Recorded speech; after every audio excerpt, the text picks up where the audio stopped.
వరకు కళ్యాణ లక్ష్మి పథకాలు పేద ప్రజలకు వాళ్ళకు ఆర్థికంగా చాలా ఉపయోగపడుతున్నటువంటి పథకాలు. ఇది రాష్ట్ర ప్రభుత్వం అమలు చేస్తూ వచ్చింది.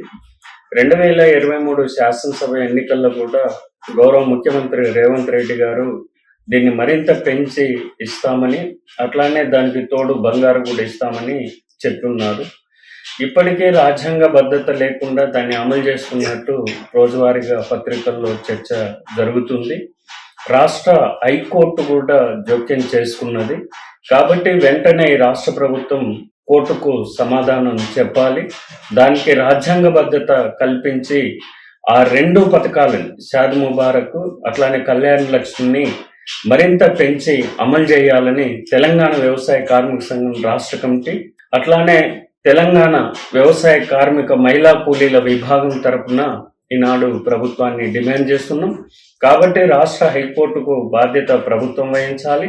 ప్రభుత్వం కూడా బాధ్యత తీసుకొని రాజ్యాంగబద్ధంగా దాన్ని అమలు చేసేటటువంటి ప్రక్రియని ప్రారంభం చేయాలి. ఇప్పటికే నిలిచిపోవడం వల్ల, ఇప్పటికే లబ్ధిదారులకు పేమెంట్ చేయకపోవడం వల్ల ఆర్థికంగా వెనుకబడ్డటువంటి పేద కుటుంబాలు ఆ యొక్క ఆర్థిక భారం పడి చితికి వేలాడదీసేటటువంటి పరిస్థితి ఉంటుంది. మరింత దారుణమైనటువంటి పరిస్థితి ఉంటుంది. కాబట్టి పేద ప్రజల యొక్క అమలు జరుగుతున్నటువంటి పథకాలని పర్ఫెక్ట్ గా అమలు చేయాల్సినటువంటిది, అండగా ఉండాల్సింది, ఆర్థిక భరోసాని ఇవ్వాల్సినటువంటి బాధ్యత ఈ రాష్ట్ర ప్రభుత్వం పైన ఉంది. వెంటనే రాష్ట్ర ముఖ్యమంత్రి గారు గౌరవ రేవంత్ రెడ్డి గారు స్పందించి దీన్ని వెంటనే రాజ్యాంగబద్ధకు కల్పించి అమలు చేయాలని ఈ సందర్భంగా వ్యవసాయ కార్మిక సంఘం డిమాండ్ చేస్తుంది.